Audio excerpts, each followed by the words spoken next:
Balma Kolasoft TV la jaba o bismillah ko kura tugun ani nyangma bi ni so njale no kadaka bi ame faire vidéo de game mumbi fin temps fort ura 12 ka donc il bi abonné à la chaîne YouTube la cloche de notification activée wala sanga vidéo na taw kana foy ko nga vidéo jere ba like ka damna duguma ka klaki yere soro bela sanfe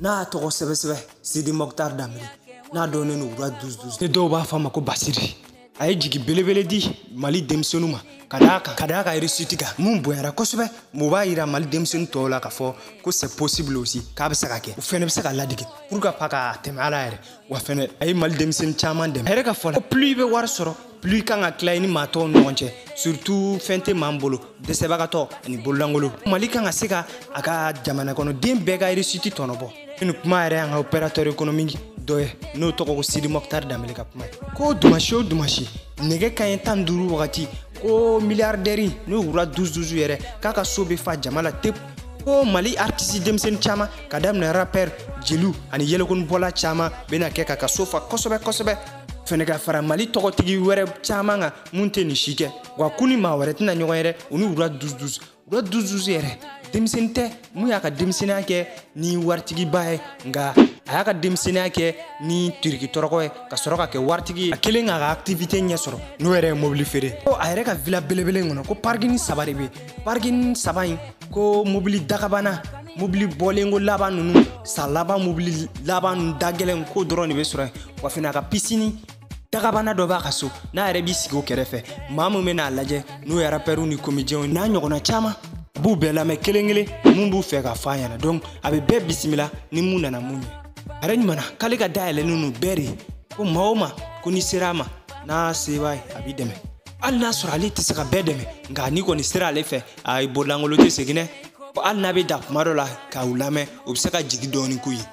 ko ne dumashi kadam ne nyege kan tanduru katabla nege kanye mugan wakati ko abe jama bare kumbe ayre ka so na ayre ka garenga fola ayre na kuma ka demsena ka ura 12 ayre wolola marakala arrondissement me Ségou région fait na to ko sebe Sidi Mokhtar Dameli ayre dona nini okum konala depuis afidini ura 12 ap me kalana nga ay fere damne depuis afidini ka to santan flala ay sansi fere damne istanti butelin fere damne banaka bugu sugula timine njani hagli na ja dangu ya tay ko sandamana mano ko fe atarari porla wala sa tasabara sirelano ore temene ko fe atara sugubala katake so montele mamu mine so monte ko re temene ko fe atara dabanani sugula ka soroka ore sefe ay kalanjo pepe sepe sorole ko fe komi ataka lama ko wura 12 yere fa ko wartigi bakuno markala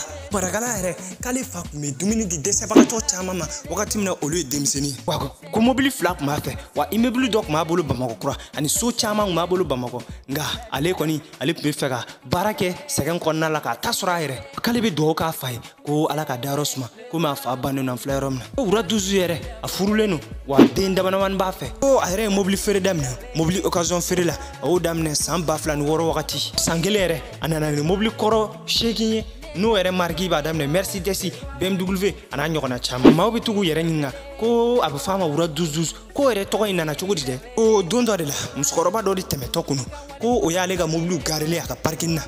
muskoroba dabal bana kosbe ka sorla ka falema ko ndinge tiena ibitan flala français la abu foko 12 sur 12 donc allez faire sur la tointa ko ka to donc sur la ka plagi fin febe aga mobile sans fait avec 12 sur 12 donc ura 12 yere na o tuare la ko Mali opérateur économique wara yere nyimana ko enflairam na ko ura 12 demsenu na malano ko warba ko ni chamai o video do ke blala YouTube sans fait ura 12 ya foko teria do bani karimuche wa fene ko Amadou Aya Sanogo ko domaga bon anoche ani nyoro Sheriff Kere buye aidra reka fola ko Karim Keita no nga president koro Ibrahim Boubacar Keita denge ko kuya teri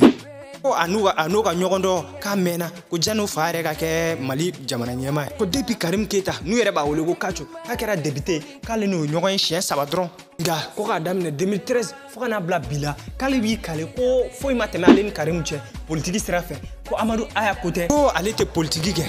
alete président ko wa alete opposition ko ale frige la gansani import export ta fanfe wa kalibe war sororomna kalibe tayni reka fola ko ni be feka réussi notamment fere ere konnala il faut que ika munyunde ka sabali fo ambition ga sore la fene ko wa fɛnɛ man ka décourager abada n'a sɔrɔ gɛlɛya bɛ ka juguya yɛrɛ kan ka kɛlɛ kɛ i bɛ fɛn min ɲini i k'o sɔrɔ jakosa yɛrɛ ka fɔ la ko diɲɛnatigɛ ko wagati de don wa diɲɛnatigɛ yɛrɛ ko étape de don wa a bɛɛ bɛ i bɛ se ka bɛɛ franchi ni muɲu ka sabali fɛnɛ a bɛ ladilikan di sisan denmisɛnninw ma ko ale yɛrɛ bɔra du kɔnɔ du min yɛrɛ n'a sɔrɔ gɛlɛya kɔni tun tɛ nka ale ye courage sɔrɔ ka kɛlɛ kɛ walasa a ka se yɔrɔ la a filɛ yɔrɔ min na bi k'ale tun bɛ baara kɛ diɲɛ ma don o don san kalo 12 wa k'ale ni bɛɛ bɛ baara kɛ baara ɲuman ta sira fɛ wa ale bɛ baara kɛ fan bɛɛ ko bi ale bɛ ala fo ko société saba b'ale bolo société kelen k'o ye mobili baaraw ye fɛn fɛn ye mobili feere a donni n'a bɔli mali la o tɛmɛnen kɔfɛ ani birotigi minɛnw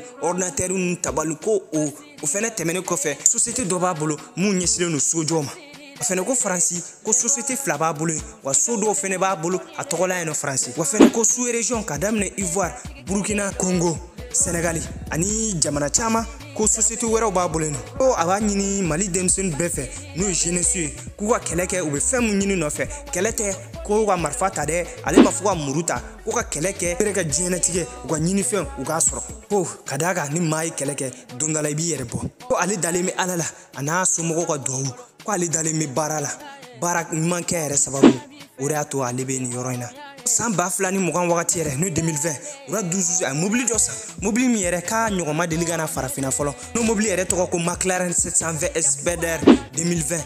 a yɛrɛ b'a kalama a ka baara ye mobili dagabana feerew de n'a tɔgɔ yɛrɛ wura 12 ko a ye McLaren 720 SBDR 2020 san n'o yɛrɛ valeur bɛ t'i jɔ $195,000 francs CFA mobili yɛrɛ a ɲɔgɔnna ni y'a sango fɔlɔ ye Afrique de l'Ouest n'o ye farafinna tile bi bolo yan fanw donc an bɛ se ka fɔ aw ɲɛna ko wura 12 wari caman b'a fɛ Mali milliardaire ra a bɛ jate donc an ka video kun bɛ cɛ yan nɔ ni ne kun b'an bolo ka lase aw ma bi n'an ka video jara i bɛ abonné an ka chaîne YouTube la ka cloche de notification activer walasa an ka video nataw kana fɔ i kɔ n'an ka video jara i b'a like n tɔgɔ Kola n ka chaîne ye Kola Soft TV Instagram sanfɛ i bɛ se ka t'an suivre Kola 9.YT. Ko sori jodi baka amiga salon frele mbay ngona ya chesi 12 plan 12 de reve ah pino be reve ana chévere kai puna sabaliza jodi qui sera sabaliza hein c'est Marcelão hein jodi ai non nitoya Mamaru. Funa na saka kelen dia. Mamaru. Mulai ma saka sanga dinema. Ana saka kelen dinema. Na saka kelen to ba ka so kana no. Mamaru. Mulai ma saka dinema. Ah Mamaru. Ay saka ana saka kelen dia kunu. Aga nga saka dima. Ana saka dia kunu. Saka na. Aga nga saka dima. Ana ni saka kelen to ba ka so kana no. Mais saka ba da fa kwa. Na ni saka fladi. Ah mais ay kelen nyina mai ka kelen to bili. Aka nga ay ne mi fo ay fɛn de bɛ koko la ne y'a f'a ɲɛna ne y'a f'a ɲɛna n ka saga bɛ taa i y'o di yan a président ala wara ni gɔgi fila sa ala de wara yɛrɛ de ye nin gaspille ye wara ni gɔgi de mais nin de ye wara ye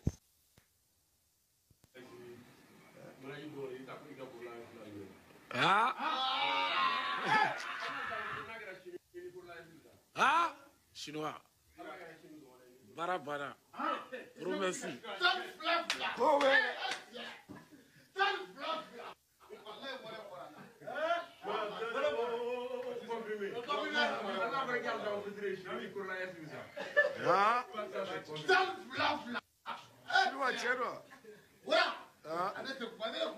Nah, better. Go, what up? I really love so that I love to the I don't know.